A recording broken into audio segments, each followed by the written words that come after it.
Good evening, everyone, and welcome to round 13 of the RSF1 season. I am Primus Gaming, and joined with me today is Bodder.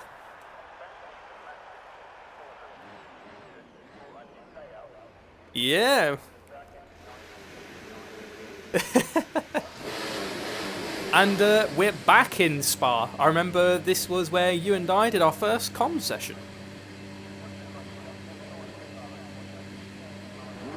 It does. A bow. But crikey, yeah. So we are definitely, well, this is the second to last European race of the RSF1 season, at least for the F2 lads. You know, we still have F1, F4 and F3 coming up, but how do you feel nearing the end of the European tracks?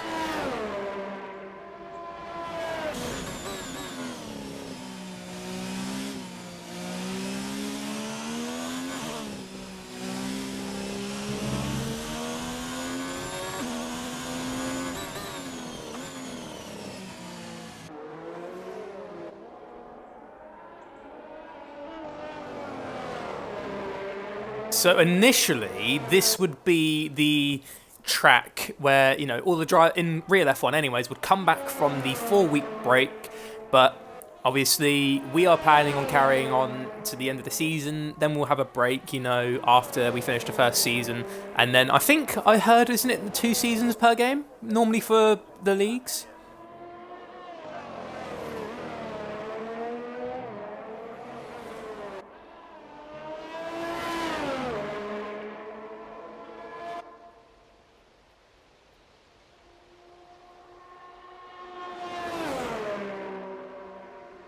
Well, we're definitely getting a full season out of it, and before we continue, we've actually got someone new in the race today, and that's Mex Omar. So we got a good little takeover going on, you know, because we've got quite a few of the Mex boys in F1, 2 and 3. I've yet to see any come into F4, but we've got a good variation.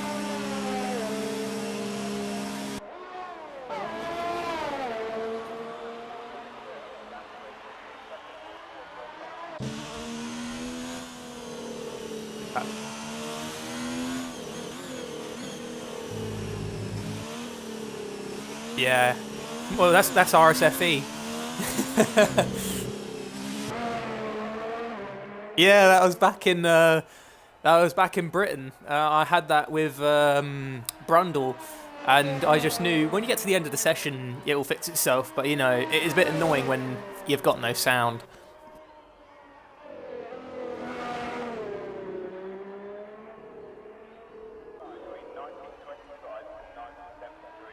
We've got quite a few that's already on a hot lap. I know Mex Omar is, Shane, Season 4, Stretch, and Peppermeat. Actually, a couple of drivers I've got to talk about, Bodder, today, that feel pretty strong about this track. I know for a fact, because I only just spoke to him just a little while ago, it's RSF1 Senna.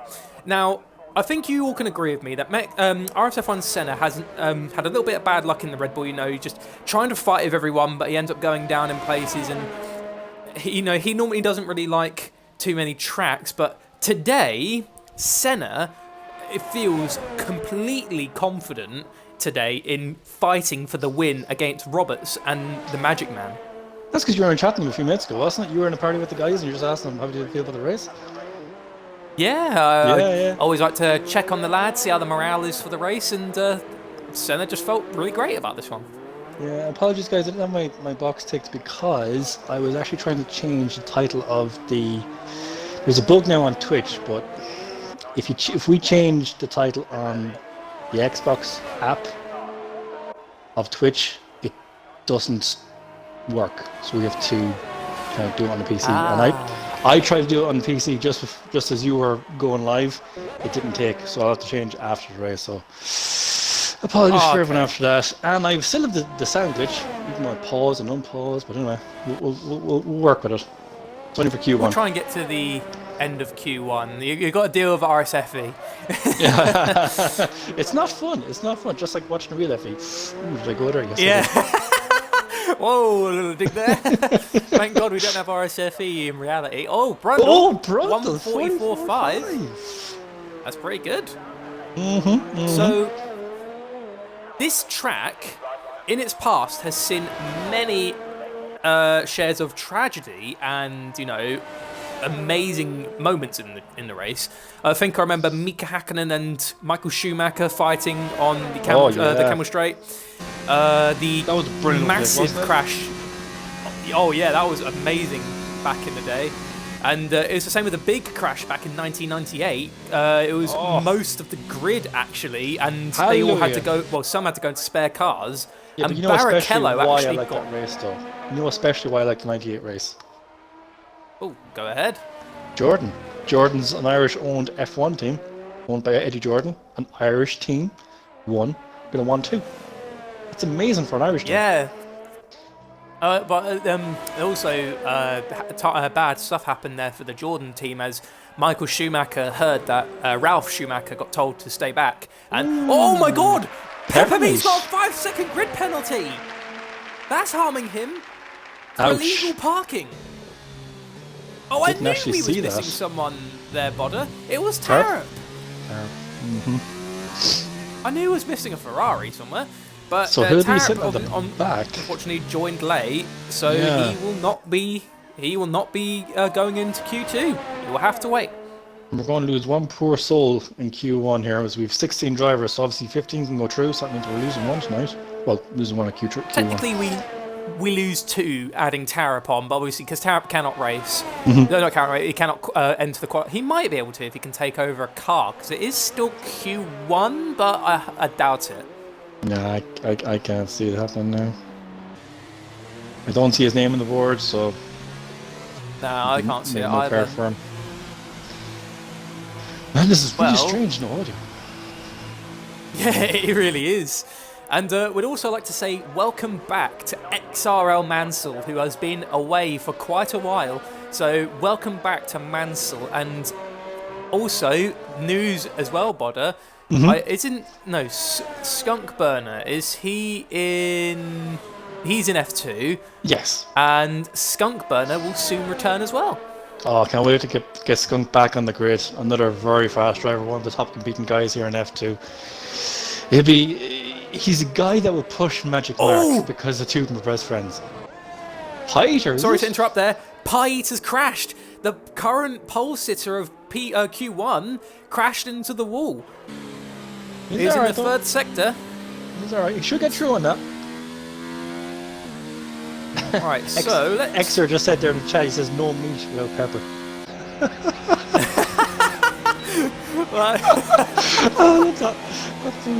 That was... Oh god. He's going to make it hard for me to commentate by cracking some jokes in the chat. Shibitzi's asking about the weather as well. I have actually no idea about the weather, dude, so if someone wants to message me and put into the chat about the weather, that'd be great. BF1 Races has lots of frontline speed tonight. We hope so. Pieter is out! He crashed! Oh, he did. Pieter's out of Q1! Oh, I have to check that. Let me check the RS director here. Because he's got the second fastest time on the board, but he's been pushed down all the way to the bottom. Yeah, he's crashed. Okay, so that's everyone now who hasn't crashed is through to F, or through to Q2. So that is a shame. Onboard, it is a shame because he was second. Yeah, he pulled out such a great lap that he was up there with the rest of the guys. Like, look at the difference between himself and Magic Mark there, right? What was it, two-tenths of difference? So that means Pieter could have been in Q3.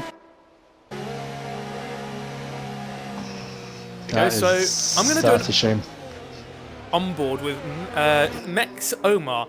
So, in his debut of RSF1, I'm going to give him his very first on board. So, here we go, Bodder. Unless you'd like to give it a go? No, this is my cue for getting a drink, dude. Oh yeah, drink time. Drink time for a boss. Goes Mexa Omar.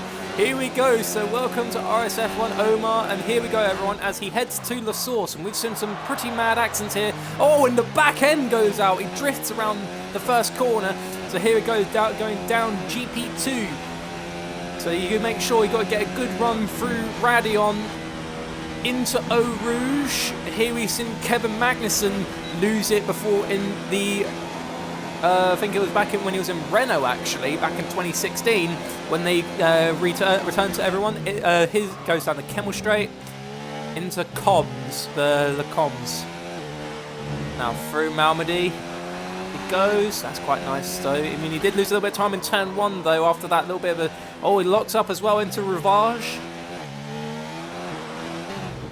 Go. Here is always a little bit of a pain though. I struggle to get through this corner sometimes because you got to try and maintain the momentum, and sometimes you can try and push it through up a gear or down a gear, but it's a bit of a pain. Here we go down the sweeping left-hander. Don't touch that curb inside, whatever you do. Yeah, it is a treacherous one. Oh yeah, he's looking like he's struggling for grip. He keeps locking up a little bit. Oh, he's just a bit too heavy on the brakes. Oh! Yeah, he's really pushing it though. So now through Curve Pourfray. And here we go through going into Blanchimont. And here is where Eric Comas crashed in the Ligier when Ayrton Senna rushed to help him and turned the car off when his throttle got stuck. Here we go back into the chicane for the second time for Omar. Gonna push all that he can. And Omar moves up into 7th place. That was a pretty good lap there. Yeah, you can't fault it. A bit of a back end sliding here or there. Nothing major though. He's in 7th at the minute on Q1, so he's getting through the Q2 no matter what happens. So. Oh! John Digweed. Really good lap from John Digweed, who pushed himself up into 2nd. Yeah, I feel like we're starting to see some of the drivers maybe towards the bottom half, maybe starting to make the presence known now. Like we saw with Piater, John Digweed, yeah. Maybe get a bit of confidence as Magic Mark retires from the pits, or retires from the Q1, sorry.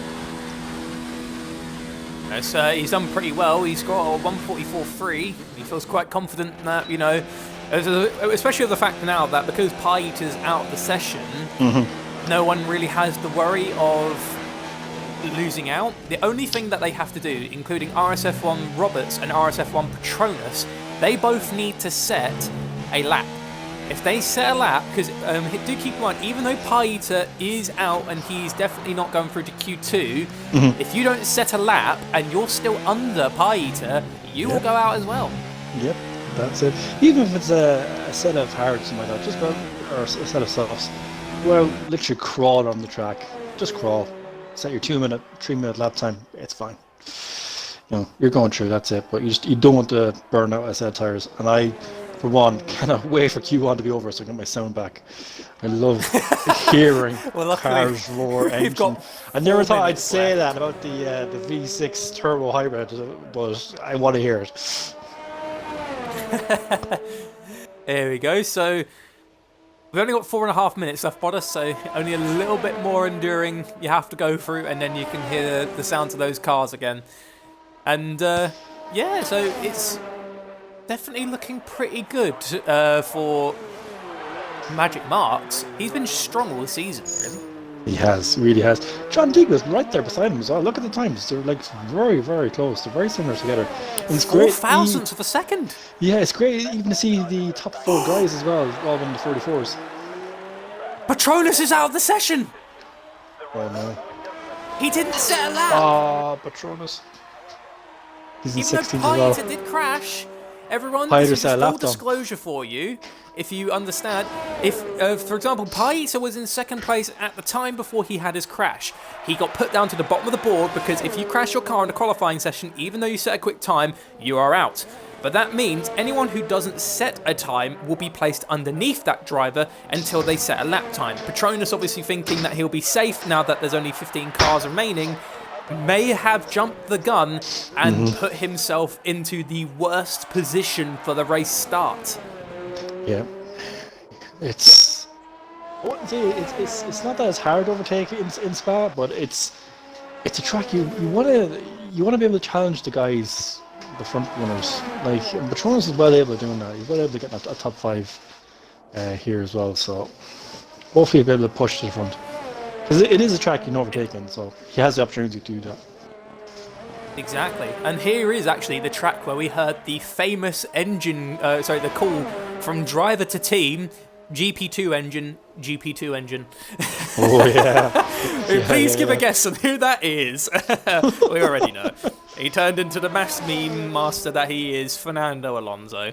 You know, at the time, McLaren with the V6 engines and Honda powered engines just weren't working too well, and at that point McLaren were just lacking for power, and at the time that was Stoffel Van Dorn with Fernando Alonso. Yeah, I remember that. That was kind of a, what do you say over radio with that, you know? Because, of course, everyone is listening. All it takes is radio there, you know? Okay, so guys, well, second laps. Practice laps. Yeah, Senna is not doing as far. I think he might, just trying to set decent laps, because I think he's gone out on, he's done 2 or 3 laps on these tyres. So man with the cash, 44. Whoa!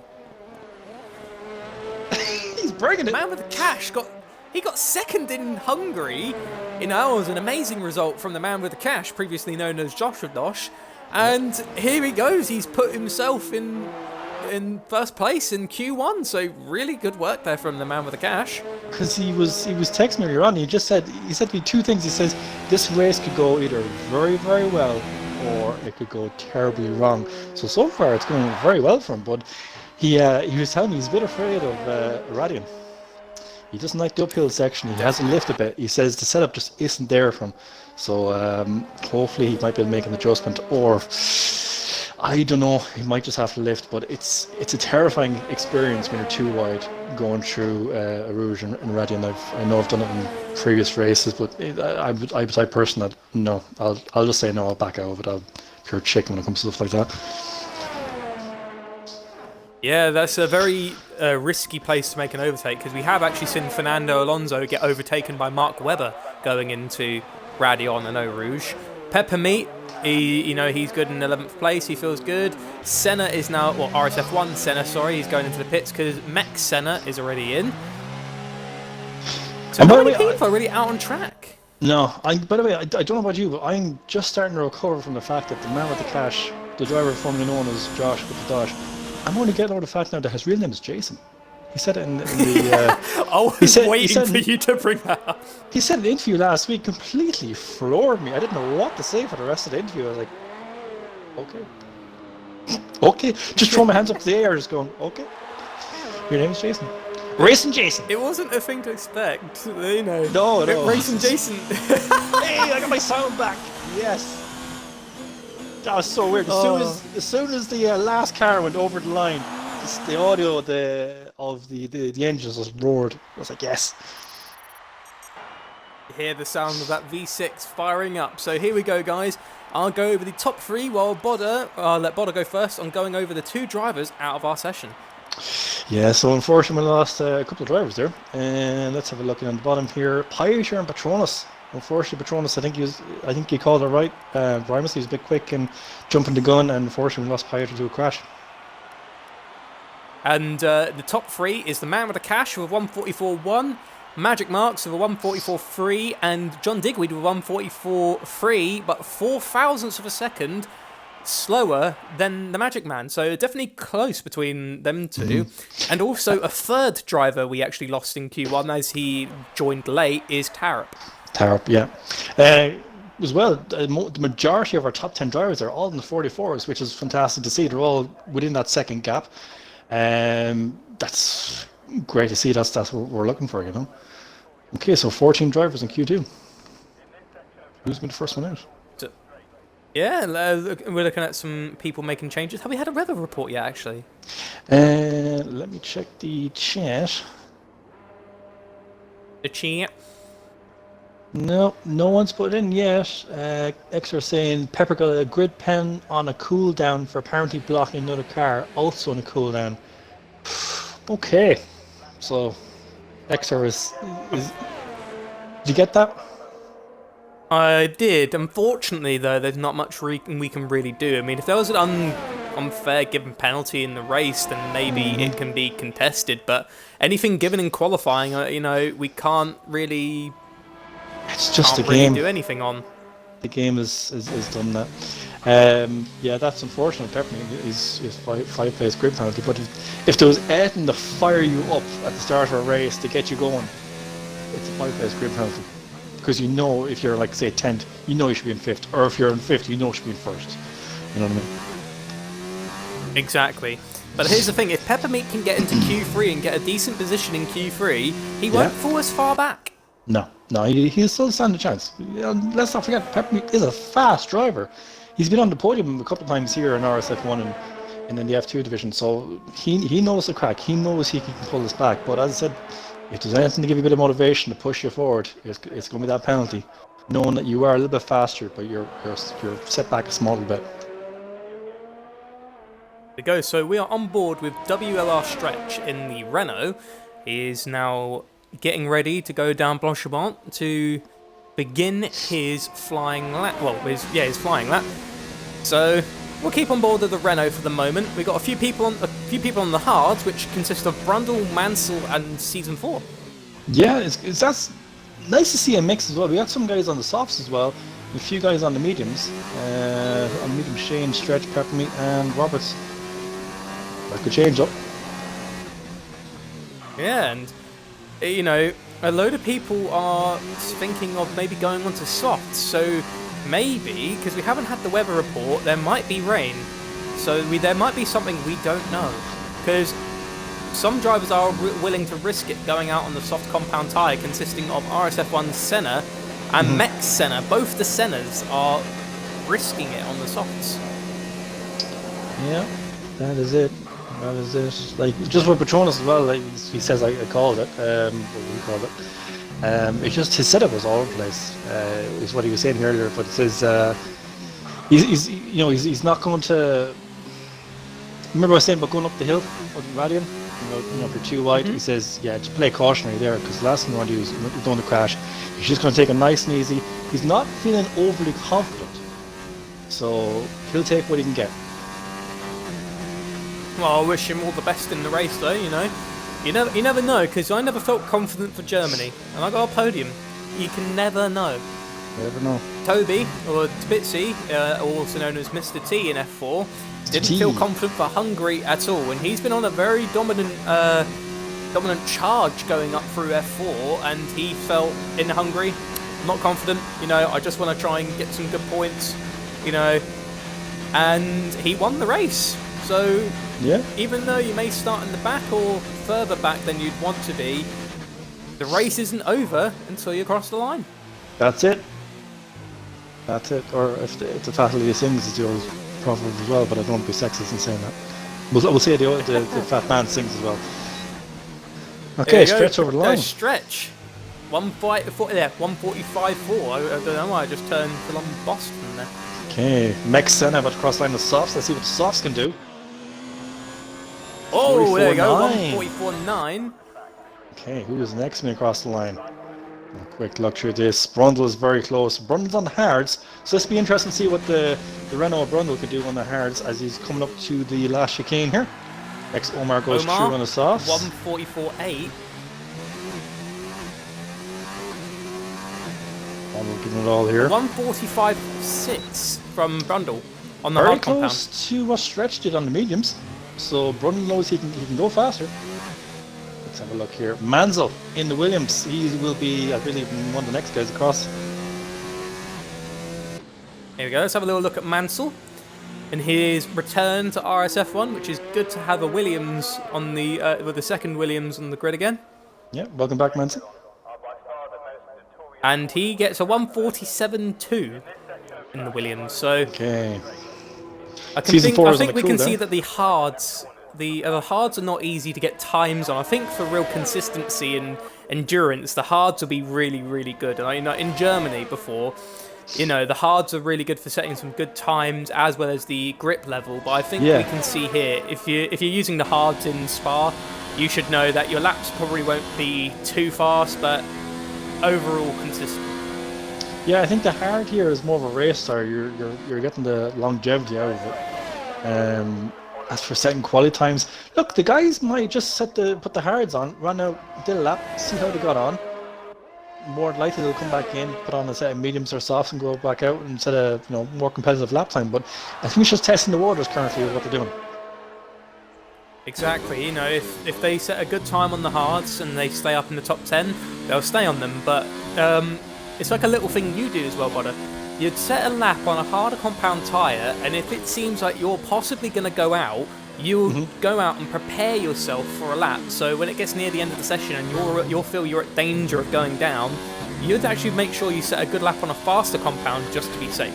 Were you watching me last week in Hungary, were you? I was, yeah. You were doing commentary, and I never actually watched back the race, dude. I apologise for that.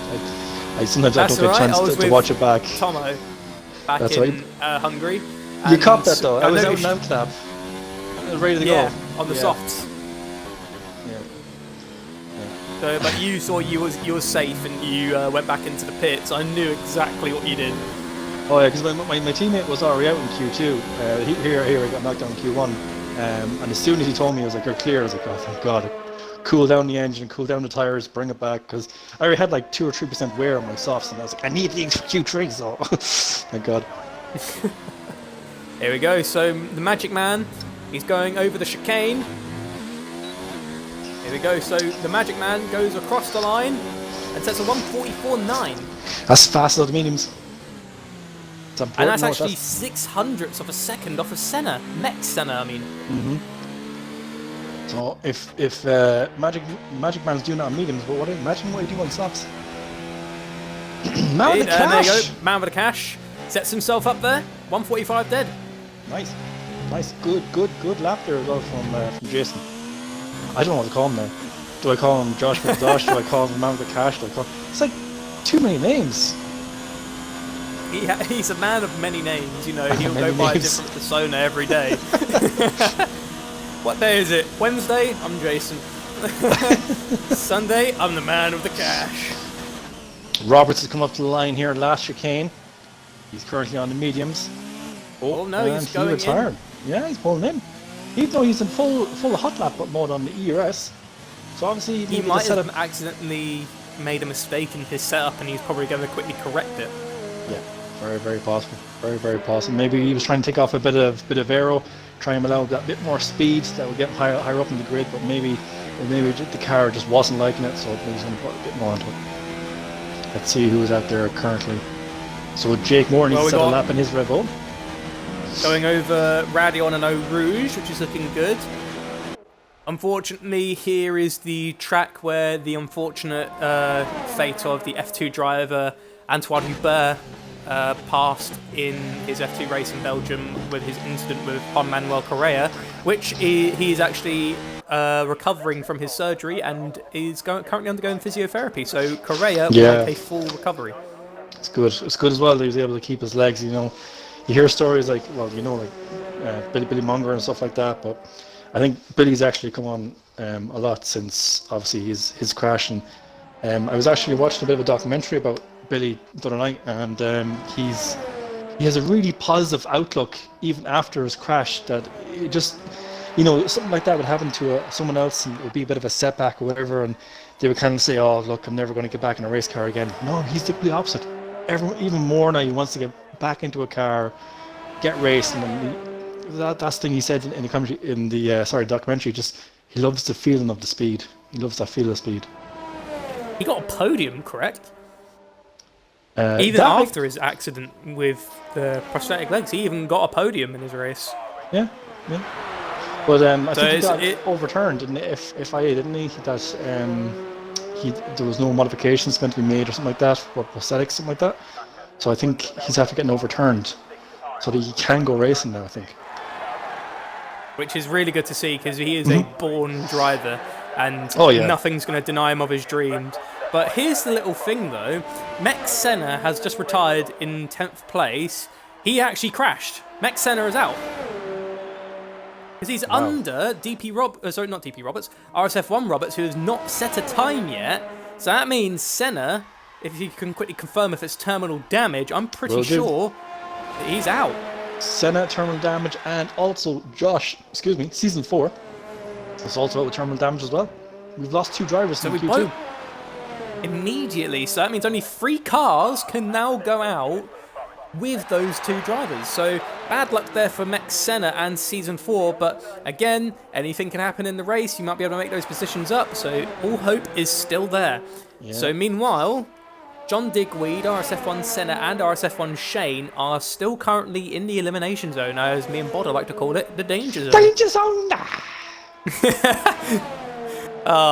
If only we could have that song.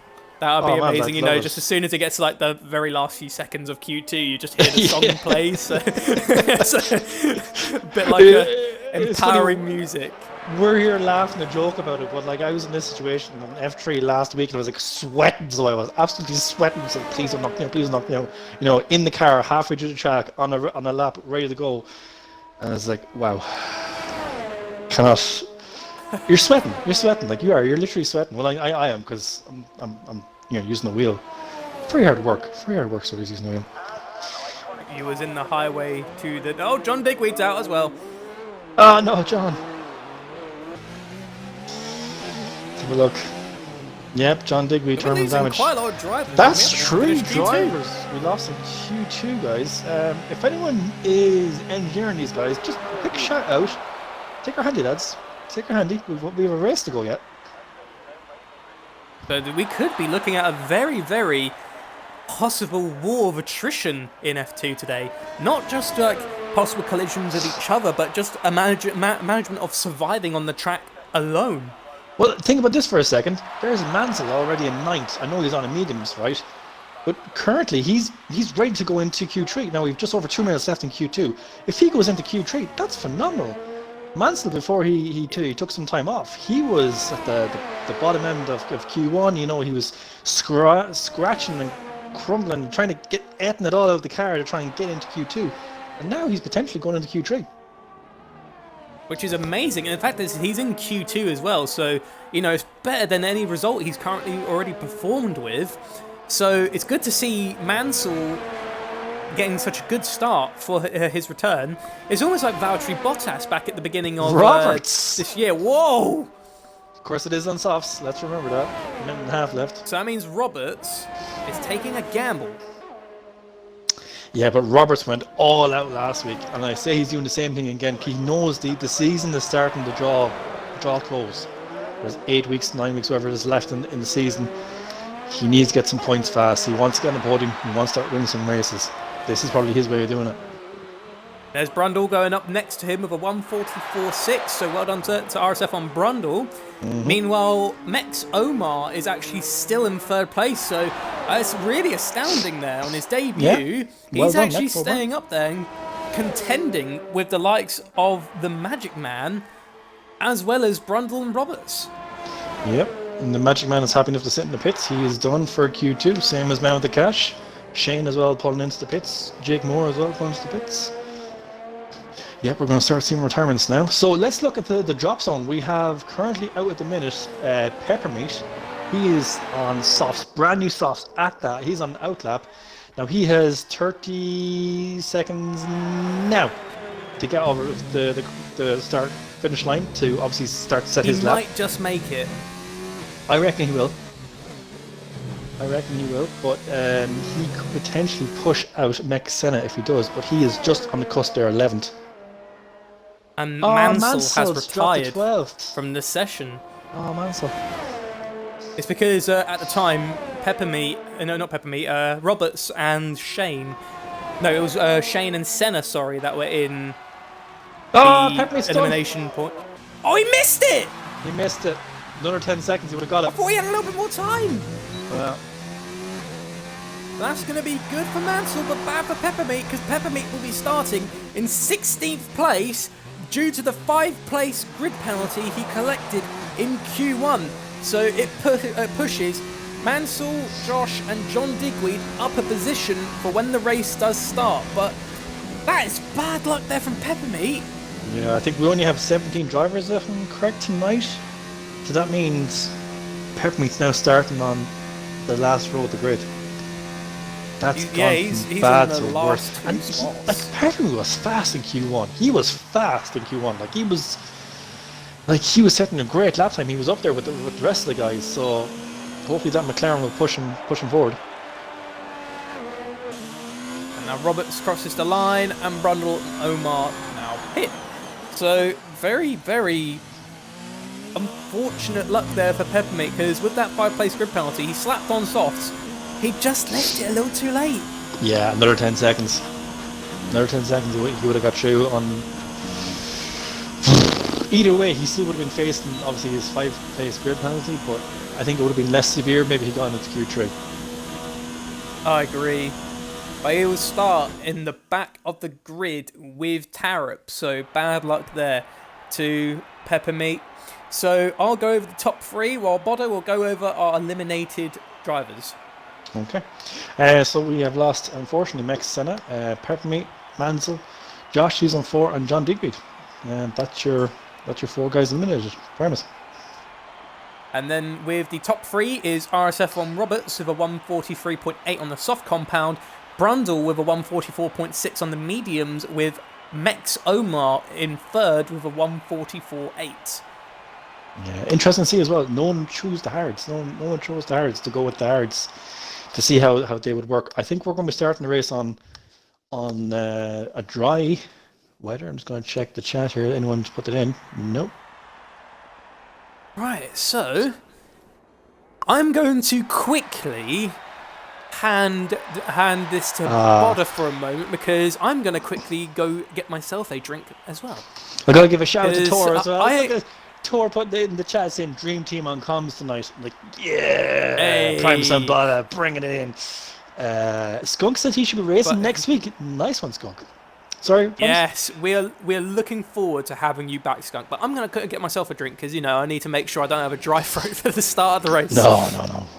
Can't be having that. So I'll wait for a driver to go out on track first before I go get myself a drink, so we have someone to watch over on the camera.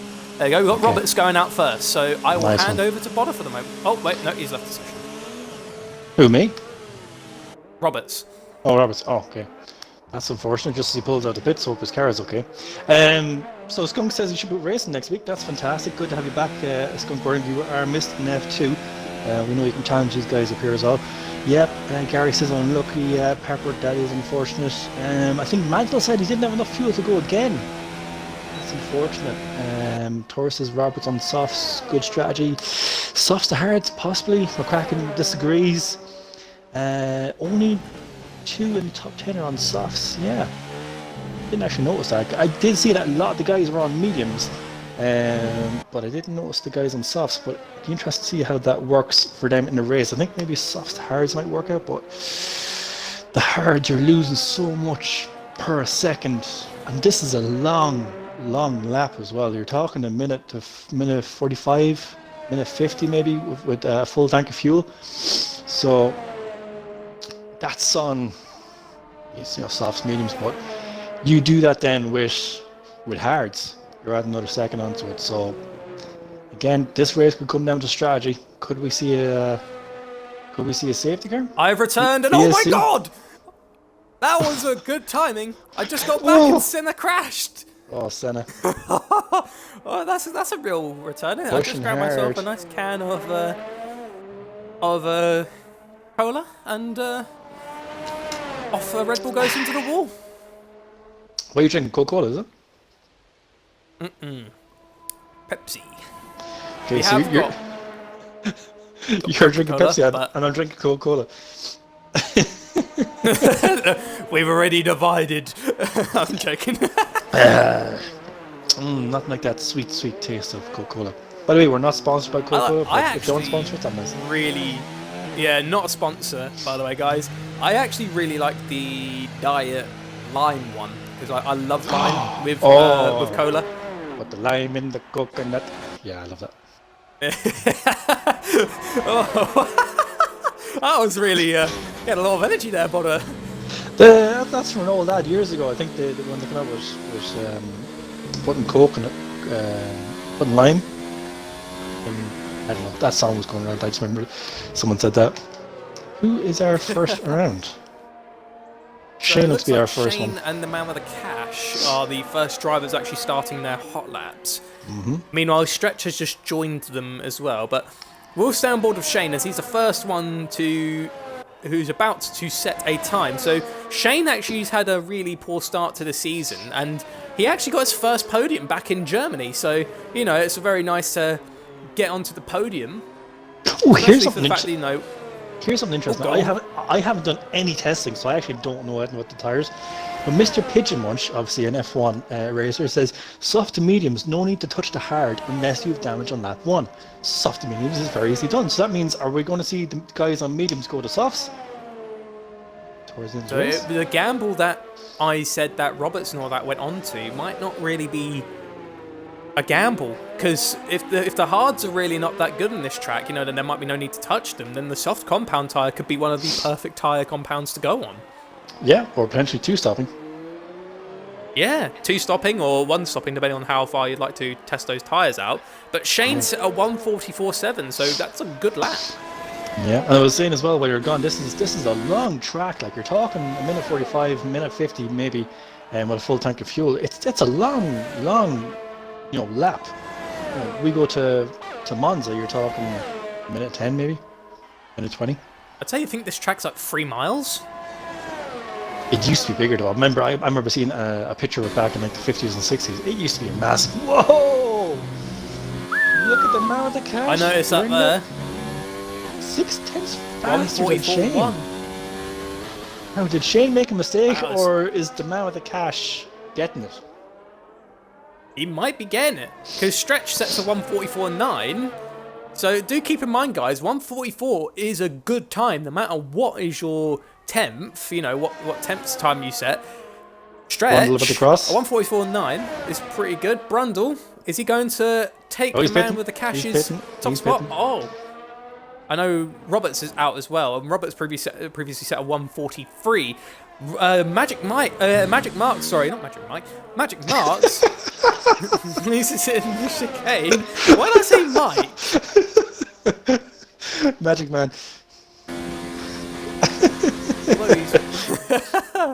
I am sorry about that, guys. I didn't even know why I said Mike. I mean, unless Marks turned into Mike from Breaking Bad, then That'd be pretty cool. I'd like that, we just hears like a really deep voice going, I got myself a podium. Whoa, okay, there it is, 1:43.6. We're starting to see the 43s. And he had a couple of mistakes in that lap as well, so to get into the 43s with having a couple of little moments, Mark's just shot himself up there.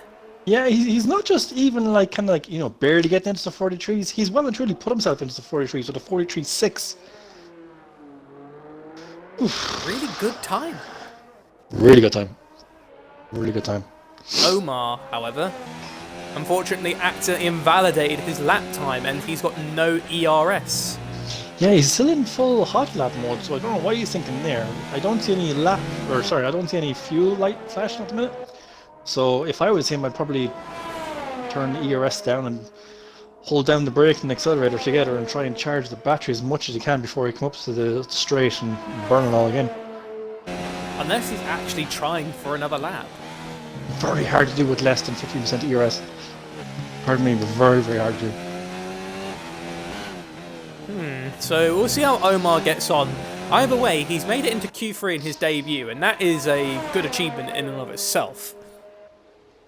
Yeah, I'm just watching the chat here as well. It's kicking off here about this these soft drinks. We got RSF1 Racing, whoever that is, asking, saying it's all about the Pepsi Max. Someone else says no, it's all about Sprite. Cherry Age for Paul, says Flamin'. Pink Lemonade for Paul, says Flamin'. This is brilliant. Pink lemonade, huh? So everyone's quite divided on what soft drink they like. Yeah, I thought everyone just liked cola, and then you get these weirdos that kind of like Pepsi. Now, in saying that, my wife loves Pepsi, so I can't really say too much about that. My mother buys a lot of Pepsi, and we've got raspberry, and then we've got regular, and then we've got Max. We've got all sorts. Yeah, too much selection these days. Back in my day when I was younger, I'm sorry, it's all the time.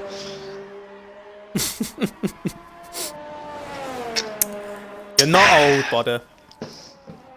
Yes, I am. Just look at my gamer tag. Everyone knows how old I am. You're not old, You may be older than some of us, but you're not old. Which is not the oldest in the league anyway yet, so that's the main thing. Moving on! What about the machines at KFC? Where do you get 900 flavors? Vanilla Pepsi is banging. Whoever said that, I don't know who it is. Vanilla Pepsi! Oh my god. I never actually tried vanilla I actually Pepsi. haven't tried that. Unity Hush protein milkshake. Protein shake for the win. Yes. Man's drink. Man's drink. I'm waiting for someone to put in Guinness.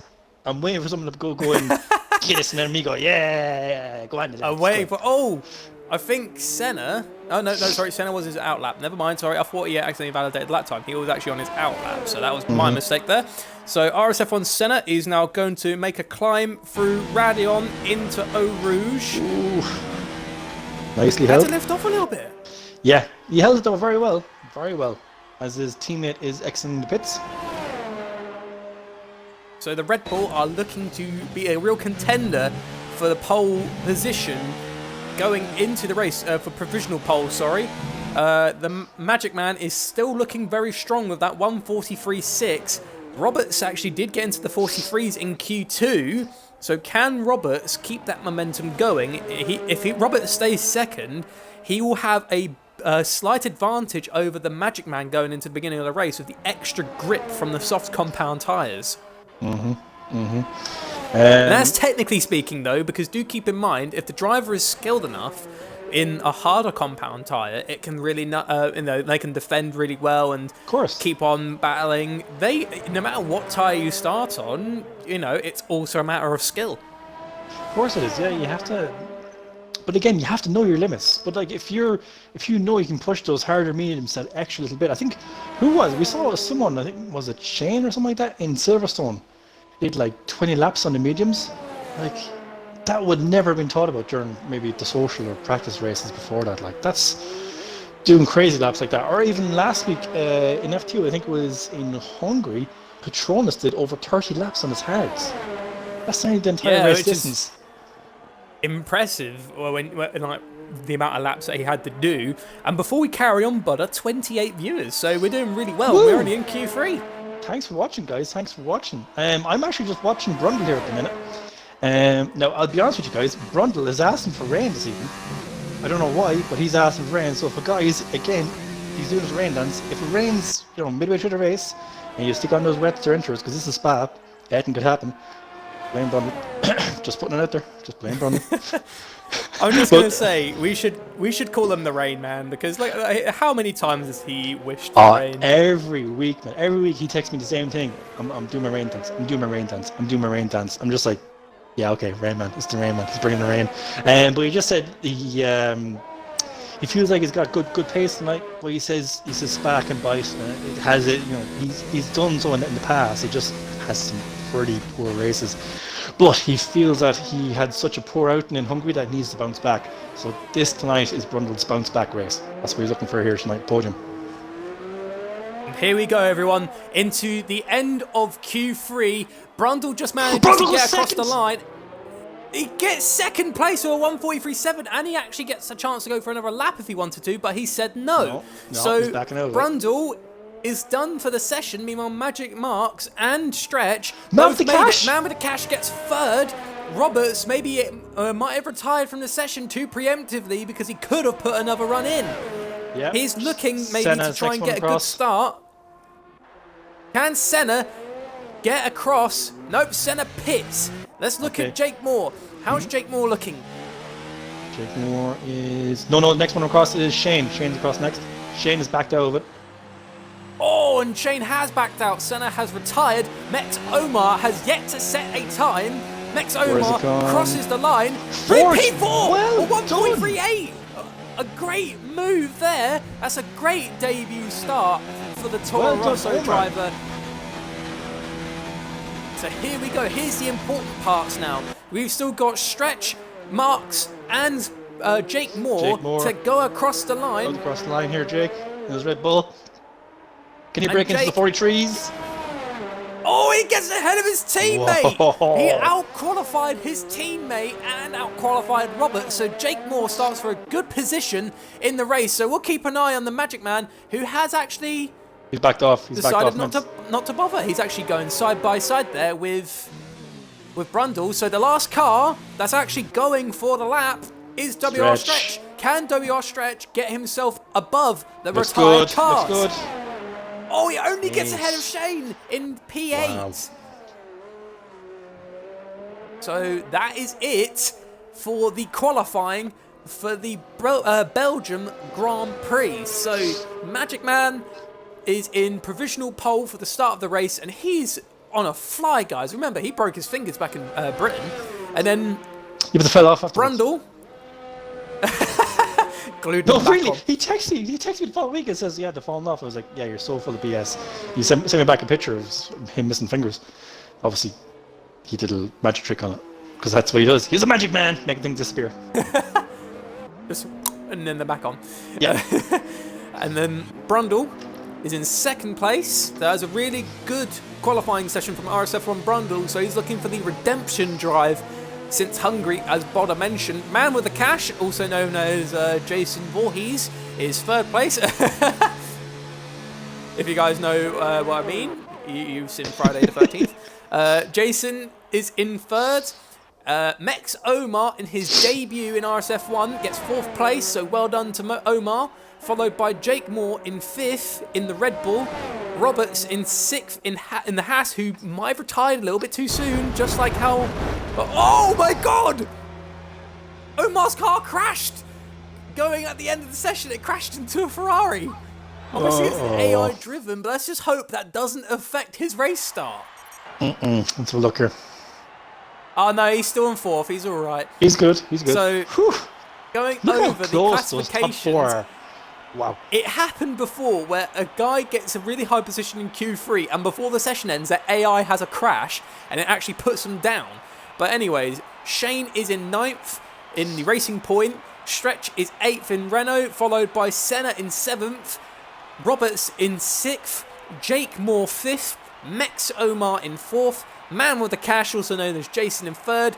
Brundle second, and the Magic Man has placed himself in the top spot in Q3 today. It's funny you mentioned that about Jake Moore, because Jake Moore told me earlier on, he said he might sneak into Q3.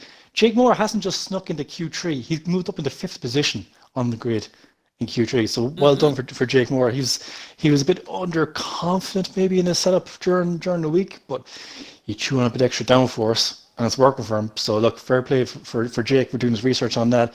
As in terms of his pit strategy, he's going to have to work that with Senna. We don't know how things are going to work out now, because those two drivers, they kind of... Oh, someone's already rated up. Omar. Mex Omar. Anyway, going back to real quickly to the Red Bulls, I reckon Jake Moore now will have the advantage in terms of calling the pits, because he's in front of Senna. Unless Senna gets a really good jump on him, we'll have to see what way that works out for the pit strategy between the two Red Bulls. Indeed, and looks like we're getting a very early start to the race. So, Bodder, everyone loves your formation map, so I am handing over to you, my friend. Thank you so much, Brian. Thank you so much. Waiting for the lights to go out here, and let's start from the back. Okay, in the very back we have Mex Tarp. He is in the Alpha. He joined, I think, midway through Q1, so that's why he's starting at the back, unfortunately for him, but that's the way it is. Super unfortunate for Peppermeat. Peppermeat was up there in Q1, but now finds himself second last. He started on the back of the grid here in 16th place in his McLaren with a 5-place grid penalty. In 15th is right to his side then is Patronus in the second McLaren. So McLaren's already not having a good day here in Spa. Peppermeat is the first of the Merc with his teammate just in front of him in 13th. In 12th we have Josh, season 4. He is looking pretty okay. He wasn't too bad in qualifying. He should be able to maybe push a bit extra forward, get some good laps in, hopefully get some good spots, maybe jump some guys, get maybe the undercut or something like that done. In 11th place we have his teammate. We're seeing a lot of teammates here. It's kind of strange to see. It's kind of a bit like real life, but anyway, we have Mansell. Welcome back, Mansell. Welcome back to RSF1. He was doing pretty well in qualifying. I was surprised he didn't get through the Q3, but it was there for the taking. And then in 10th we have a top 10. We're starting with Mex Senna. He is in the first of the Haas's. He was another fast driver tonight in qualifying. Shane in 9th, who slowly but surely just kind of dropped down the pecking order a small bit in Q3. Looked very fast at the start of Q3, but just wasn't there for the end of it. In 8th we have WOR Stretch. He is in 8th place in the first of the Renaults. In 7th, we have RSF1 Senna, because we have 2 Sennas. We have a Mexican Senna, we have a RSF1 Senna. He is first of the Red Bulls. He's starting in 7th with the second half of Roberts in 6th. In 5th of the top 5 is Jake Moore. Jake Moore is teammates with RSF1 Senna. We'll have to see how the strategies play out. Very interesting to see how these guys work out. Jake Moore is another driver as well, as maybe just on the edge of getting the podium. I think he's going to be there for a podium. It might not be this week, it might not be next week, but I reckon Jake Moore has it, and he's pushing for it. I know he's pushing for it. Well done as well to Max Omar. I think this is his debut race tonight, so he'll be looking for a good race. Already in 4th. That's a fantastic result in qualifying. But look, the race is yet to go. In 3rd spot, we have Man with the Cash, the driver formerly known as Josh with the Dosh, or as he said to us, Jason. He's in 3rd, so he's starting right behind our pole sitter. And who is going to be challenging our pole sitter into turn 1 is RSF1 Bruntel, who will have the inside, possibly if he gets a good start, going into 1. And as you know, Primus, that first corner could make or break the rest of your race here. With our pole sitter, the Magic Man, Magic Bar. And that was a spectacular formation lap there, because that was really, really good, and that's one thing I look forward to. And not as many laps as we usually get in our normal races. Only 22 laps is for today in Spa.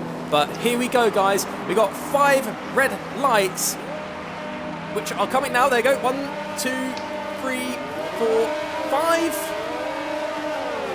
And it's lights out, and away we go. And Magic Marks has got Brundle instantly challenging round the outside, going into the source.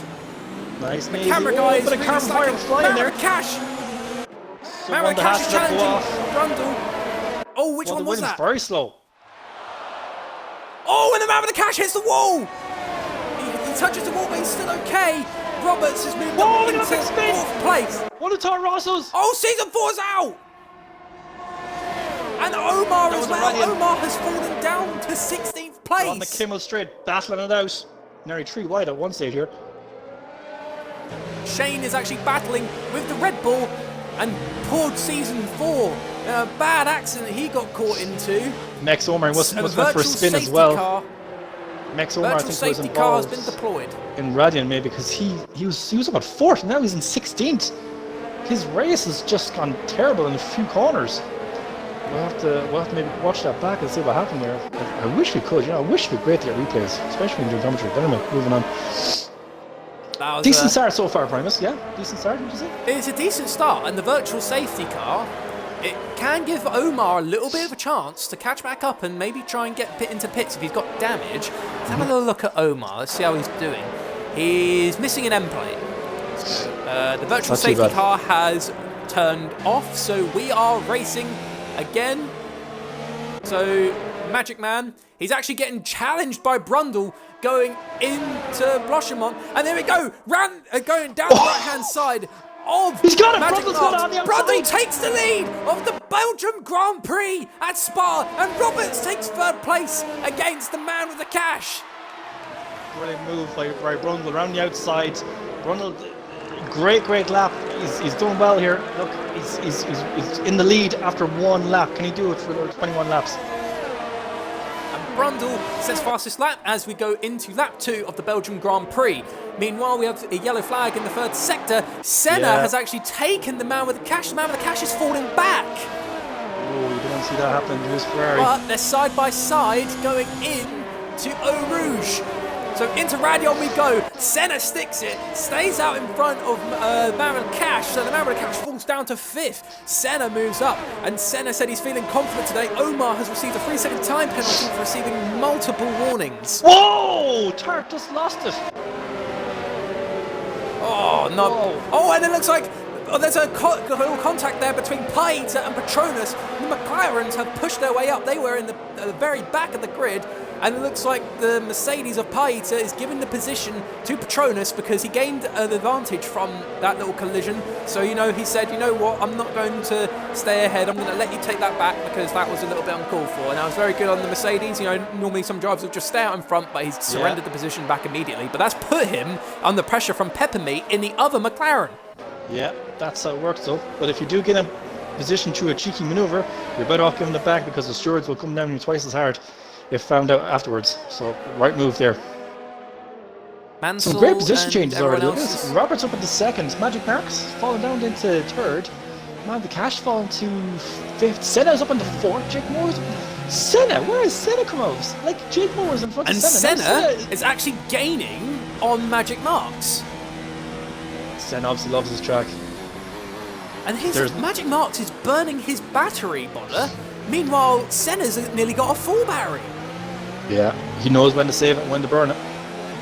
Robert's setting the fastest lap already, but he's on the softs. So we have 3 drivers currently on softs. We have Roberts, Senna, and Omar.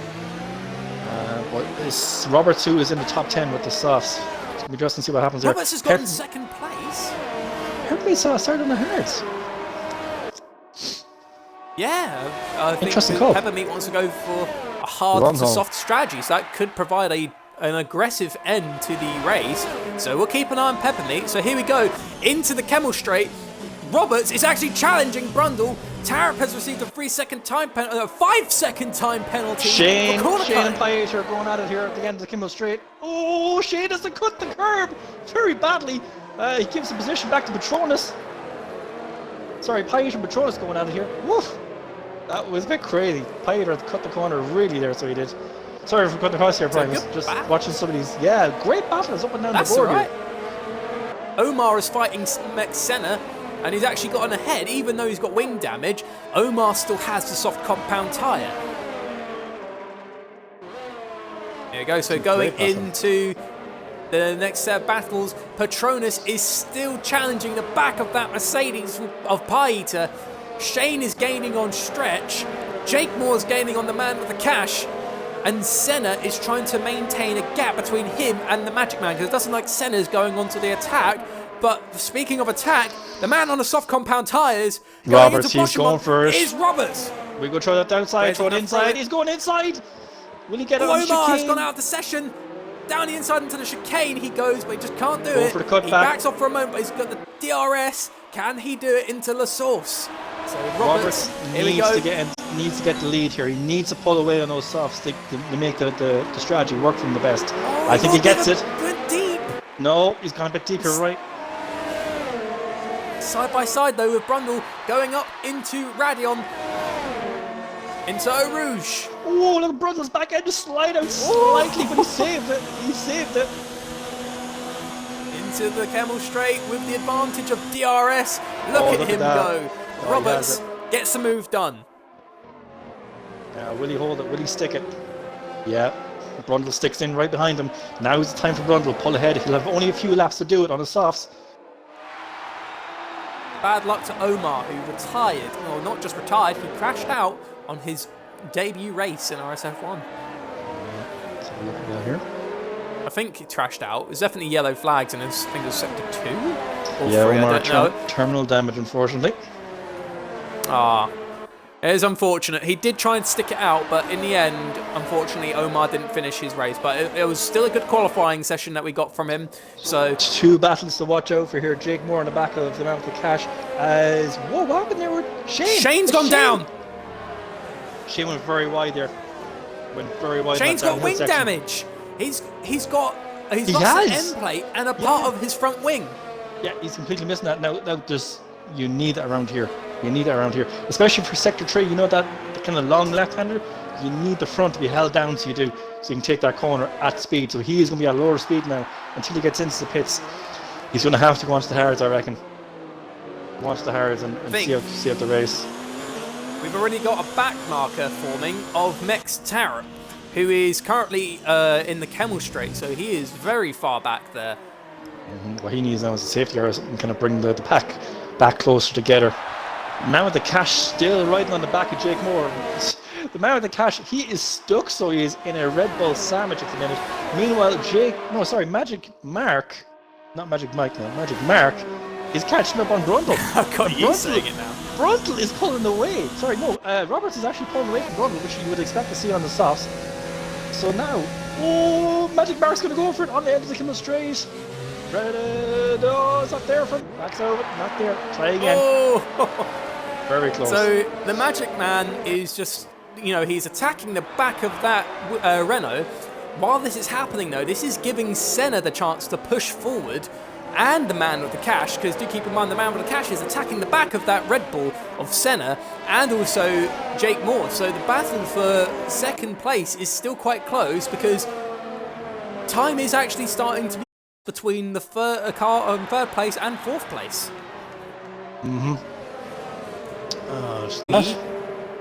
In Blochemont, we could see the battle for second place under Brundle and the Magic Man. So here we go.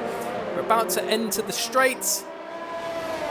And now the attack is going to happen. This is definitely a good overtaking zone. 2 seconds of a gap here between Roberts and Brundle, which is good to see already.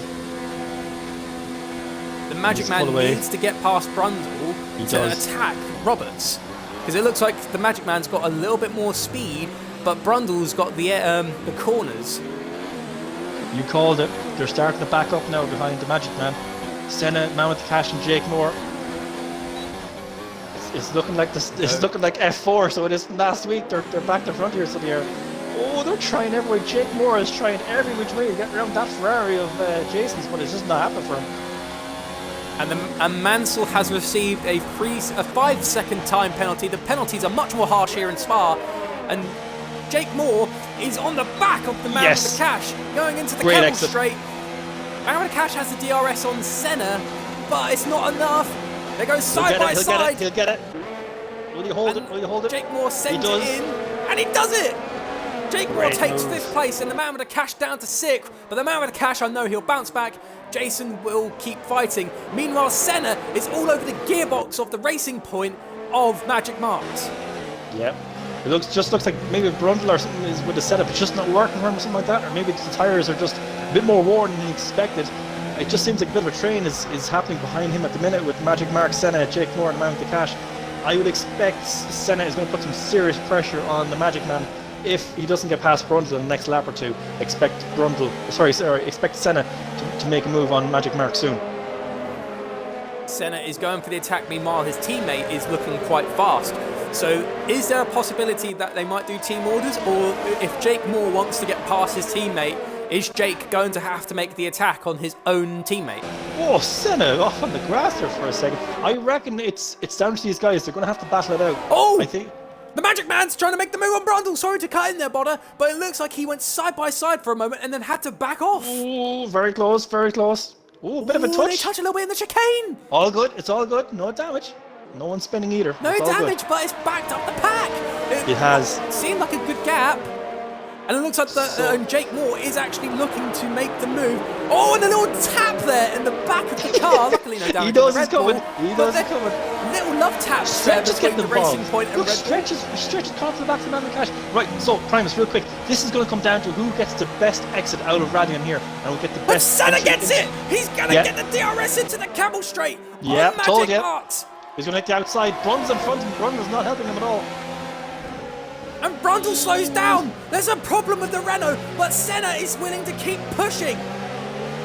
They're back to front here, so they are. And Peppermeat's fallen down. Yeah, those hards. Great fight here in the first. Top 7's great. Flags. But what a move. That was a three-way fight. Yeah. Mantle's got past Mech Senna as well. Mech Senna, I think, has wing damage, I think? Yes, he's missed his right end plate. I could have been from the start, though, because I don't think he's pitted yet. But didn't I say Senna would make the move on Magic Mark in the next lap or two? Boom. He will. You did call it. And here's the thing, Bodder, your predictions have always been pretty on point. So do you feel Senna might be able to make the attack once again? No, I reckon Magic Mark has got his warning and knows now to go. That's what he's doing. He's looking on the outside of Brundle. Will he push it? No, he's kind of... Brundle's defending quite well. All over. But going into the chicane, he's going to look around the outside. Can Brundle keep second place? No. Oh, he's on there's a little contact with the Red Bull behind him.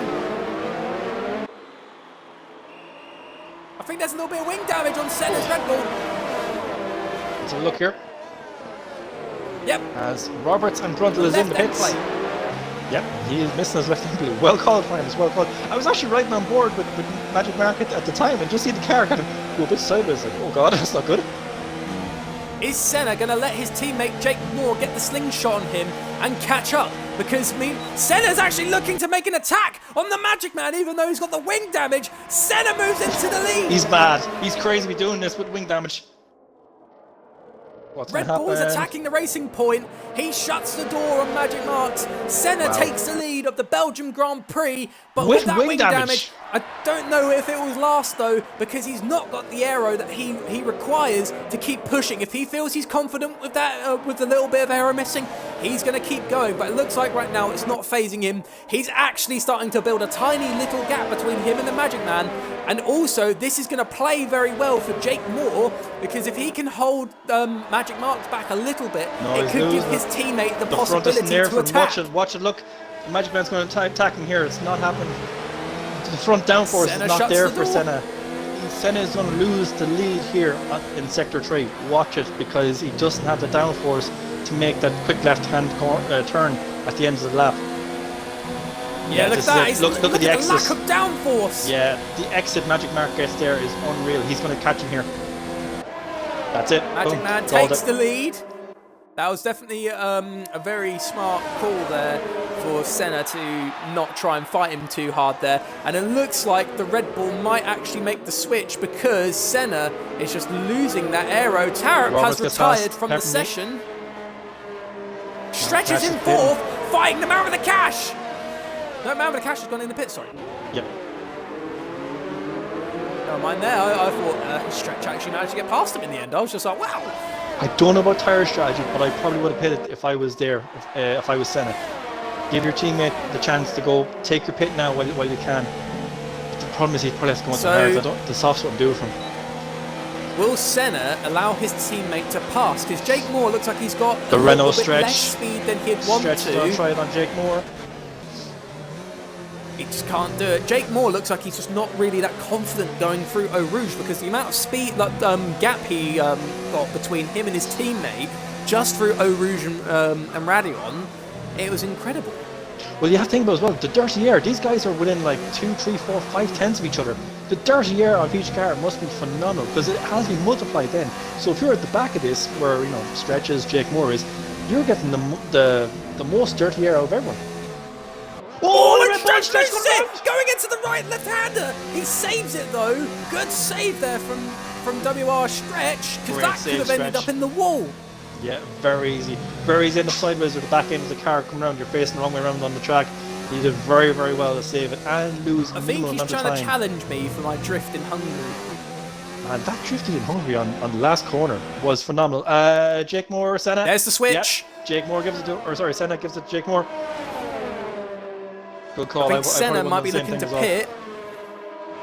But Jake Moore's looking pretty fast. Yeah. Can they make the pit strategy work? So if I quickly check, the gap right now between... Senna pits. Remember, Roberts. Oh my God, Senna does pit. Senna crashed. Oh my God, Senna crashed in the pit! Oh my God, and his car is spawned onto the middle of the track. We have a broken car in the middle of that should be a safety car right now. We have a broken car in the end of the chicane. That's on the apex as well. Yeah, that is the wrong place. And it's no fault of Senna's. Let's just say that straight away. It's no fault of Senna's. He crashed going into the pit. Oh my God, that's just unfortunate. Oh my gosh! And Jake Moore gets a 3-second time penalty. I think that was up Eau Rouge. Wow, things have gone pretty okay for the Red Bull team to absolute disaster. One car out, another car with 3-second time penalty, and yet the pit. That is really, really horrible for them, because I did say that it will also be not just a fight with other drivers, but a fight to survive. I did say, and we've lost 4 cars. Yeah, that's crazy. Oh, let's one little prediction I made that I really didn't want to come true, but we still got 12 laps to go, which is very weird to say when it only feels like we've just started. But do keep in mind, everyone, that the track is very big, and we've got to make up for the fact that because it's bigger, we've got to do less laps. So I'm just catching up here with the chat. Someone says that Brundle has lap damage on lap 4. I have to watch that. Toxit, I think it is asking about the league, whether it's open or closed, and come on in, Toxit. We're an open league, so you feel free to sign up. There's the website, so please click on it, and our recruiters will get on to you. Unity Hush is, oh no, I think that's in regards to Senna crashing going into the pits, which is absolutely unfortunate. You hate that for a driver. Absolutely hate that. It's something you do not want to say. You practice weeks, you practice days during the week for your upcoming race. Some guys can do hundreds and hundreds of laps, 10s, maybe 20s of GPs, offline GPs, online GPs, whatever it is, and to crash going into the pits. Just so unfortunate. It's just unfortunate. Yeah. But I reckon the gaps are now starting to open. I reckon before the end of the night we'll see someone crash on the Radian. We saw it in lap 1, but I reckon someone's tyres will start to give up and they won't pit, and we'll see them go around and lose it in Radian. I'm just going to say though, Pite is in 3rd place at the moment, so the Mercedes have made a really good push. Yeah, John Digweed check too. How many laps they've made up. Pite has made 11 positions, meanwhile John Digweed's made up 8. This is really interesting in terms of strategy, because we've met the Cash and Brundle, who were fighting, 3rd, 4th, 5th, whatever it was there a few laps ago. They obviously pitted. They gave lead obviously back to Magic Mark. So he's obviously out there now with Jake Moore. Brundle's got a time penalty. That's going to hurt him. That is going to hurt him. And as well, Brundle, if he did have damage, he's going to need to get that. He obviously got that fixed. Yeah, he got that fixed, I think. It's going to be very interesting to see how the strategy is going to work out, because I'd love to see obviously these guys through the pits battling. Going on to Blanchimont, we Roberts, go with Roberts, back John who's going to make the move on John. Is John going to try and defend? Yep, they go side by side through lane. He touches the grass, which slows him down to allow Roberts to make the move past him. So Roberts moves up to 5th place. This could work out in his favour in terms of strategy. Yeah, great move. I think John Digweed kind of saw that he had his inside, so I think he might have lifted a small bit just to get around the corner and give Roberts the line. Great racing by 2 drivers there. Oh, pardon me. Oh, I guess I could do it into the first corner. And WR Stretch is got Roberts behind him. I imagine the immense pressure when you've got him behind him. Going into Eau Rouge and Radion. Stretch still gets a really good run through there. Out of all the drivers that command so much respect in the league, Roberts is one of those drivers. Obviously, because he was a division head for so long. It was obviously it's after stepping down from that position. But if there was ever a guy that commanded so much respect in the league, it's that guy. It's Roberts. And even when he's behind you, even if it's just a social race or a friendly race you're just having with a few mates, if Roberts is behind you, you know he's going to push you 150% to get the most out of you. So he's a great racer and a great gentleman. So I tip my hat there to Roberts. WR Stretch is going to meet Roberts very soon, because Roberts has got extreme pace now with the less worn medium compound tyre. So I think that the people on the mediums are going onto the softs, because they're going to push those mediums to the very, very limit that they can go. I think they might hit around the lap 15-16 mark. I'm just reading the chat here. Yes, I know. I'm coming to it, Junior. I think that's Junior on the RSF1 racing chat. We got to give a massive birthday shout out. Robert's on the back of Stretcher as well. We'll come back to it.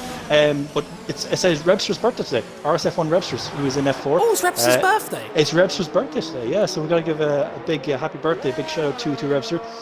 He's the big 5'9" today. Happy birthday to you. Happy birthday to you. Happy birthday, RSF1 Webster.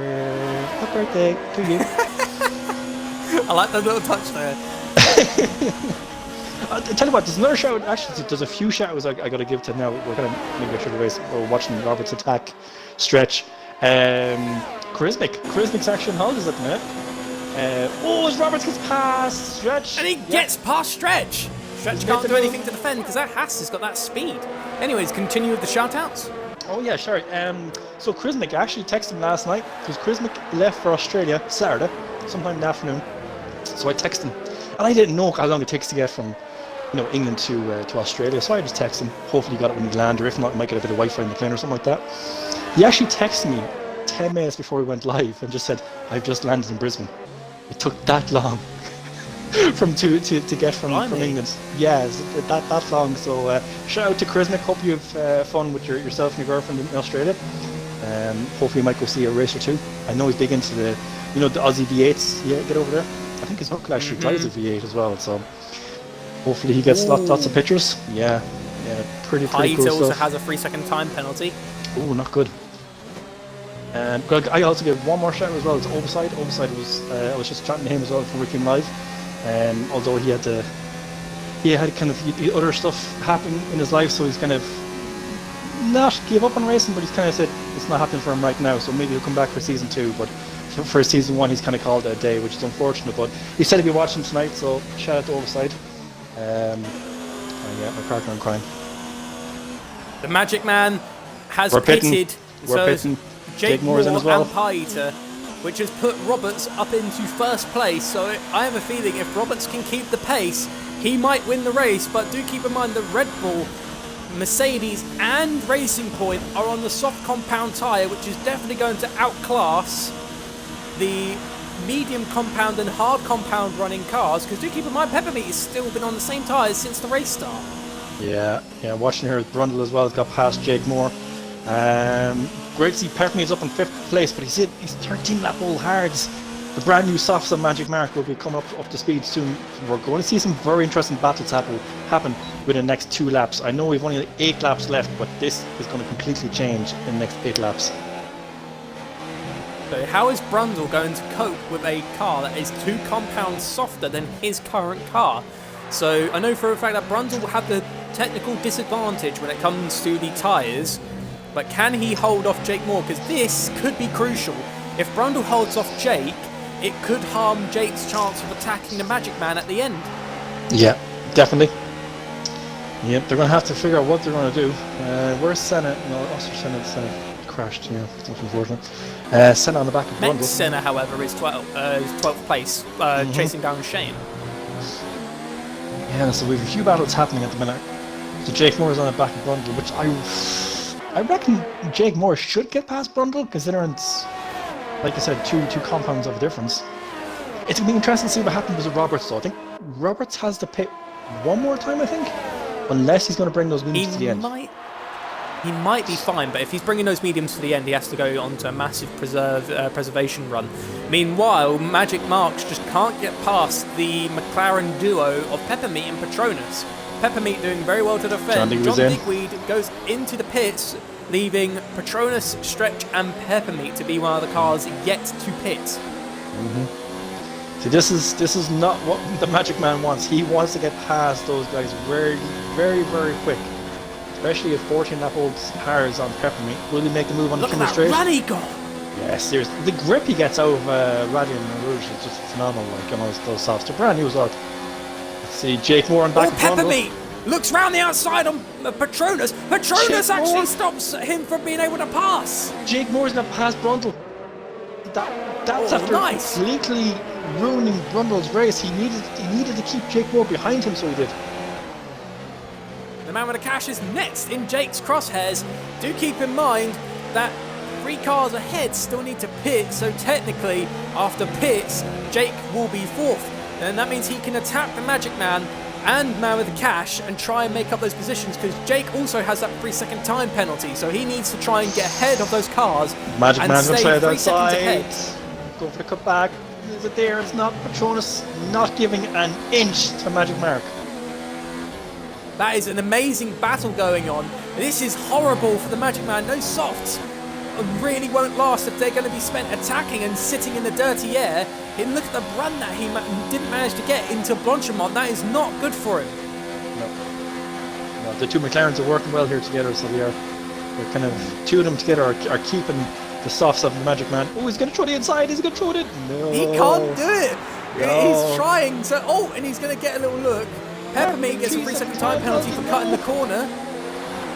It's like the McLaren are working in tandem to try and do their best to leave a scar on the front. And he goes a little bit deep there, going into the source.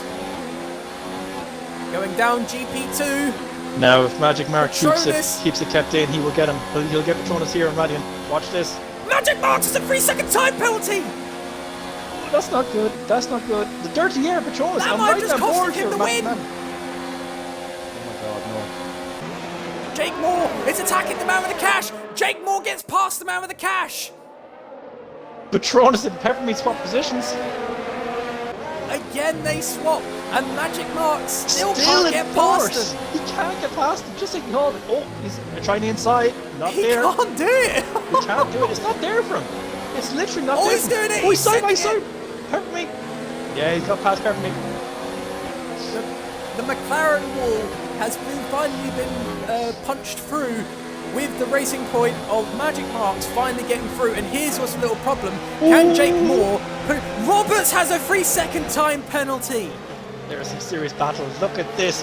Look at 4th, 5th, 6th, and 7th. They can see each other. This is great. So it is 4-way back there. So it is for 4th place.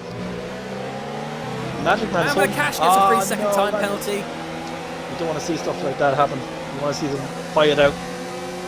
Brundle's attacking the man with the cash meanwhile. Sitting Look on at that. the back. Goes inside. Is it there from... Yeah. Oh. And he does it. Look at that.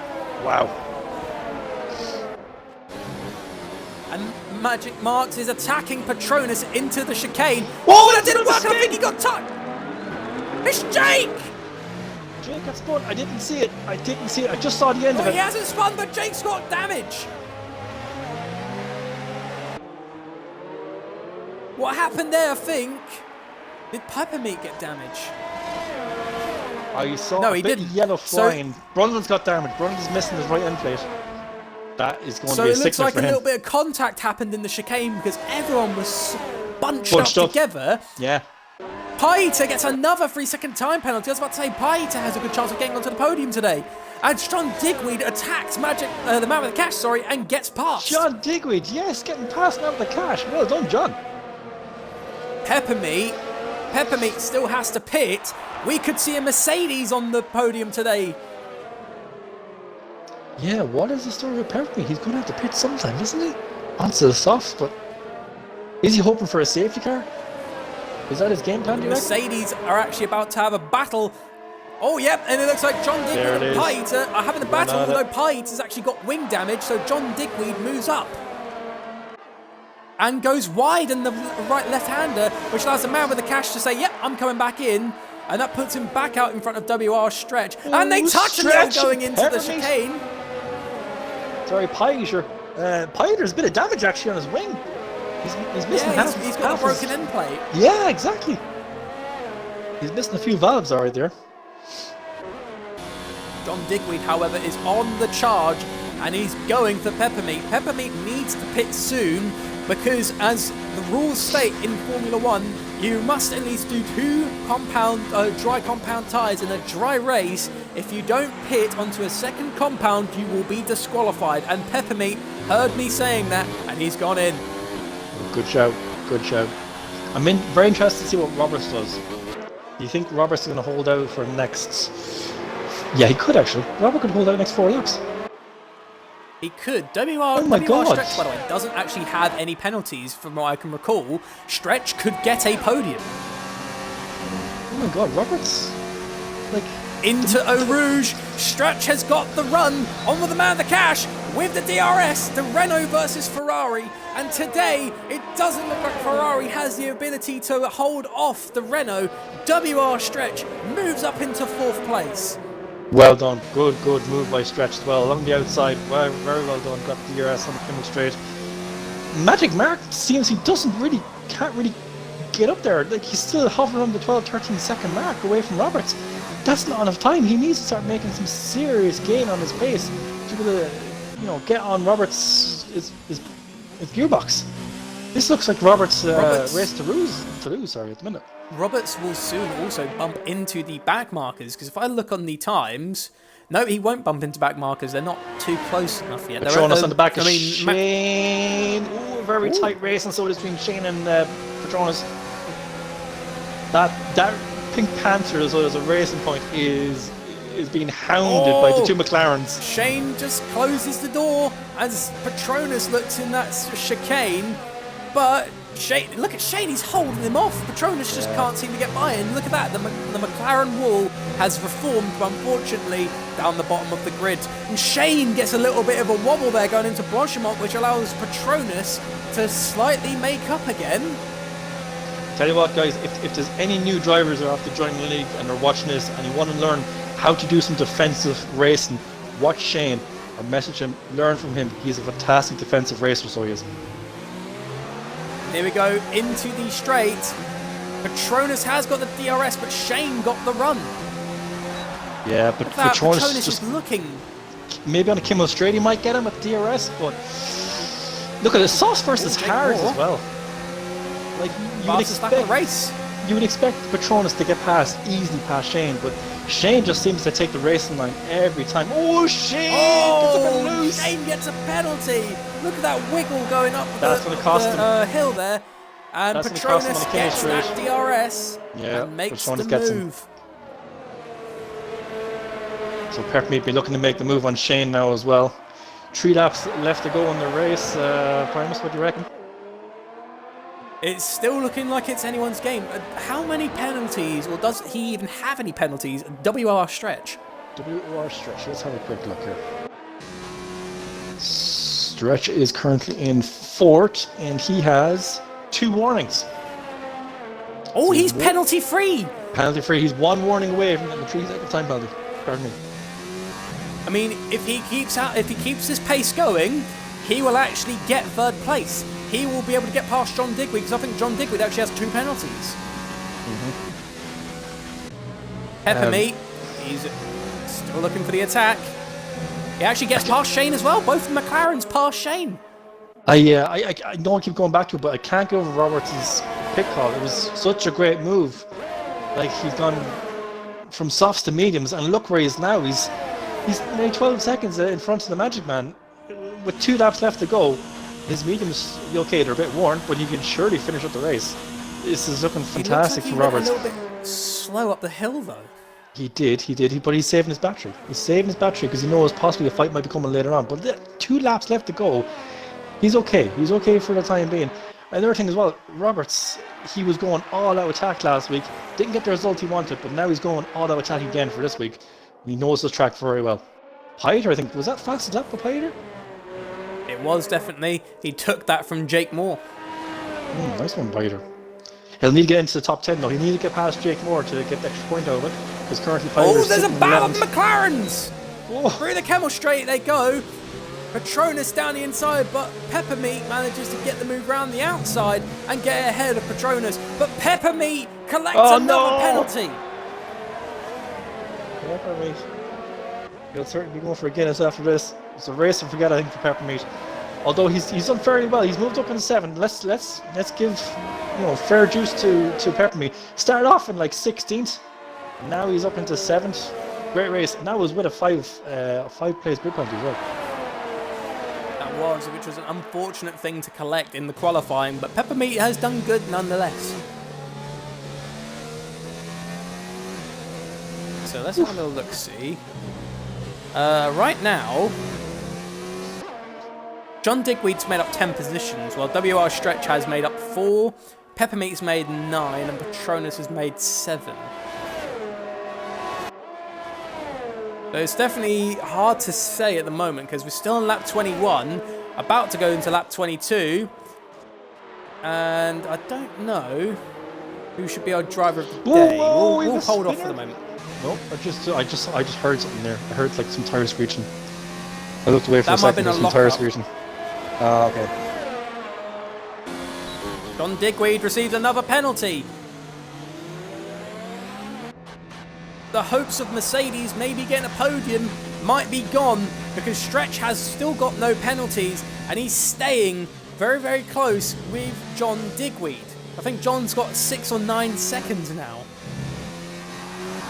Oh, Shane is trying to patrol this. He's getting past him as well. Yeah, he's getting past him. That's a fantastic move by Shane. Shane's on 16-lap old hards compared to Petronas' 4-lap softs. And Shane still gets past him. Patronus must have made a mistake there. Some fantastic maneuver from Shane. Possibly. Like, Shane is on the hard compound, and, 16 laps, they must be screaming, especially on Spa. Patronus with the softs on, you would have thought Shane would be at a real, disadvantage, but look at him managing to get the move done and stay ahead. It's a great move. Meanwhile, Piotr got past I Jake don't know Moore. if it'll be enough, but Magic Marks is actually now 9.9 seconds off of Roberts in the lead. Yeah, but it's, a lap and a half left to go. He's not going to get 9 seconds in one lap. It's not there for him. Piotr though is after taking Jake Moore's 10th place. So am I still correct in saying that Piotr has the fastest lap? Because Magic Mark does. Magic Mark just stole it. Oh, literally just as I'm checking to see who's got the fastest lap, Magic Marks, if he's going to finish second place, he wants to take that fastest lap away with him. Oh, and Patronus gets the move done on Shane again. Into the chicane as well. That was a good move there from Patronus. That was tidy. There you go, Bodder. We're on the final lap of the race. Who would you say is your driver of the day? There's definitely a few guys you can throw in there for nomination. Let's have a look see here. Who's made up the most? John Digweed, 10. John's definitely. Oh, Shane's gone! Ah, no. Where was that? Oh, no, Shane. Oh, Shane put up an amazing battle, but just wasn't enough. So far, it's looking like John Digweed, but I'd like to see what type of penalties these guys are looking at first, because, there's a few shadows there. It's like stretches of 4 positions. Peppermeat, Patronus, they're up 9 and 7 respectively. Piotr is up 5. Roberts is up 5, and in the lead, with a comfortable lead at saying that as well. But the big winner of all this is John Digweed up 10 places. What do you reckon, Farms? Peppermeat's attacking Brundle. I'd say John Digweed is definitely a contender for driver of the day with 10 positions made. Even after penalties, he would have made 9. So John Digweed is looking strong. Peppermeat is attacking Peppermeat Brundle. On the back of Brundle. He's and Roberts wins. Sorry about that, Roberts, but Roberts wins the Belgium Grand Prix. Magic Marks crosses second place. We'll keep an eye on John Digweed. John Digweed crosses the line in third. WR Stretch, how far is he behind? Stretch gets onto the podium. Wow, well done, Stretch. I think Stretch was penalty free as well, wasn't he? Line, and he gets 5th place. Peppermeat gets 6th. He gets past Brundle. They touch going in the chicane. Peppermeat finished 6th, but because of his penalties, Patronus goes 6th. Oof. I have to say, actually, Bodder, even though that WR Stretch John Digweed did get 4th place, I'm going to have to say Patronus. He was at the very back of the grid. He retired in Q1 too early, went to the bottom of the grid and made his way up into 6th place. So I have to say Patronus is my driver of the day. There's some great drivers there. You could say, yeah, great race. There's at least 3 drivers there you can give it to. Not taking away from any of them. Like you said, Patronus, Stretch, John Digweed. Some great drivers there. Let's see what comes up here. Should we put it to a vote, maybe? Well, we can get their opinion. Yeah, sure. If the chat wants to give their opinion, yeah, of course. Let's open it up.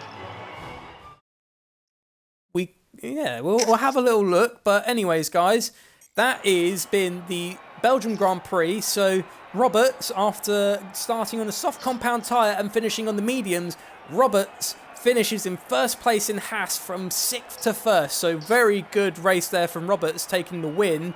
Magic Marks, normally the man who has been taking the top spot for the past handful of races, finally loses his streak and is in 2nd place. And then a man who just came out of nowhere, 3rd place, is WR Stretch in his 1st ever podium in RSF1. So well done to WR Stretch. John Digweed 4th, Man with the Cash 5th, Patronus 6th, Brundle 7th, Peppermeat 8th, Jake Moore 9th, Pai to 10th, and Mex Senna 11th, with Mansell in 12th, Shane 13th, Mex Tarap in 15th, Mex Omar in 16th, and Josh Season 4 rounds off the last of the drivers. So what I do there is I would give co-driver of the day to Stretch and Petronas, because Stretch got his first podium, penalty free as well, and Petronas came up from the back nearly and went up to the sixth position, I think it was, again, penalty free. So I like to see that. I like to see penalty free races because it just gives you that little bit extra That is when it comes actually to a end of the good race. point, because so that's it's what I not would do in just my his opinion. first. It's not just his first podium, but he achieved that race penalty free. So I'm actually shifting now towards your side now, Bodder. I actually do think that it should be shifted more to WR Stretch. Yeah. But in saying that, not taking away from Petronas, great drive for Petronas, and I will say it to him in the party afterwards as well if I get talking to him. Fantastic drive from Petronas. I cannot fault him at all. Great drive and some great battling as well. He lost a few positions. He gained a few more positions. Great race for him. Right, so gentlemen, can you please tick the box in the party to include your audio into the stream? And Bodder, I'll do third, you do second, I do first. Same as usual? I'm easy. Okie dokie. Well, let's go on to WOR Stretch. So, Stretch, you've had a bit of a rocky season. You know, sometimes you've been near the back to the midfield of the grid, but today you've managed to challenge the odds, and today you're standing on the third step on the podium. How do you feel your day has been? Oh, absolutely brilliant, mate. I'm so happy with third. I had good pace around Belgium, so I was pretty optimistic that I'd get like top 5, but I did not think I'd finish P3 at all. I'm really, really chuffed. It's superb driving you did, especially at the end, you know, when the shift onto the soft compound tyres. John Digweed up ahead of you just had too many podiums to try and hold you off, and you were penalty free. Literally, all three of you in the podium, you're the only one who actually didn't collect a penalty. Yeah, I know, man. It's just crazy. I can't believe it. I love that track anyway, so I am, I'm pretty happy with that, to be honest. I do try and get no penalties. I do try, but it doesn't always happen. I tell you what, Stretch, this has actually been a really, really good drive. Do you feel you could probably carry on this form for the rest of the season? I will try. What is next? What is the next track? I can't remember. Is it Russia next? It'll be Italy. It's Italy next. Yeah, I'm quite good Monza. around Italy, so we'll see. But yeah, we're still deciding. We'll probably decide near the end of the stream, but you are a contender for driver of the day. I will give it to you. Actually, you know what? I was going to say Roberts should get it. No, we'll give it. Go on. We'll give it to you. The fact Cheers, is it's your first ever podium, and the fact is you're also penalty free. So we'll give it to you, Stretch. So you are our driver of the day as well as your first podium. So enjoy that, mate. You earned it after a superb drive. And now I'm going to hand over to Bodder to interview Magic Marks. All right, thank you very much, Primus. Magic Mark. Fantastic drive, dude. Fantastic drive. You did fairly well in qualifying, as we always expect you to do. You pulled it off in pole, but you lost the lead at the end of lap 1 to Brundle. And I don't know, it just seems like you weren't maybe yourself tonight. It just seemed like you were always kind of, in previous races, a front runner. You're always kind of battling with first, second, third. It just seemed like tonight you're just falling back and you're just kind of fighting with guys that you're not usually used to fighting with. Yeah, first of all, I just want to congratulate Roberts and Stretch at podium as well. Well done, Stretch, as well, for your first podium, mate. Lovely, thank you, mate. No worries, mate. Yeah, well, what it was, I had for some reason, because when before the race starts, I just go and make myself a quick brew, and as I come in, the race had already started, so someone must have pressed the thing literally straight away. So I had my qualifying set up, so I knew I'd struggle then all the way through the race because I had my quality set up on. But I'm happy with second, and yeah, well done to Roberts. It was a good strategy that he pulled it off massively. I thought mine might have been the best strategy, but yeah, obviously it wasn't. But I had some good battles there. I think the McLarens held me up when I come out at pits for 3 laps. We saw that. That might have cost me a bit. So I'm just going to take them out next race for spoiling my race. I shouldn't have said that because if it does happen next week, I'll be banned. Just be like challenge accepted. No, but yeah, I'll take a second. No, I'm only joking. Well, yeah, I'll take second, definitely. It just seemed like by the time the pit stop cycled through, like Roberts was a good 12, 13 seconds ahead of you. Yeah. I knew you were on brand new softs, but it just seemed like too much of a gap in like 8 laps that you just couldn't make up that time. Yeah, honestly, I must have lost about 6 seconds easily behind the McLarens. Because I was doing slower times on my brand new softs than what were doing on my mediums.